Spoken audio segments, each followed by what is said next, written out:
Buongiorno e ben ritrovati con il TG Flash di New Sicilia ed eseguiti i titoli più importanti della mattina. È arrivata l'ufficialità sul nuovo ruolo di Maria Lucia Furnari, nominata direttore sanitario dell'azienda Ospedali Riuniti Villa Sofia Cervello. Palermitana, specialista in malattie infettive, sostituirà Aroldo Gabriele Rizzo, che ha rassegnato le dimissioni dopo settimane di tensioni e polemiche sulla gestione dell'azienda ospedaliera.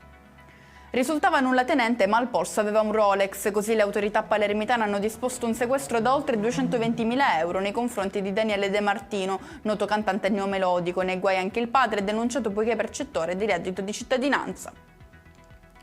Nuova aggressione ai danni del personale sanitario del 118, questa volta nel quartiere Borgo Nuovo di Palermo. 2 uomini hanno preso a calci e pugni gli operatori mentre tentavano di rianimare il fratello in arresto cardiaco, poi deceduto in ospedale.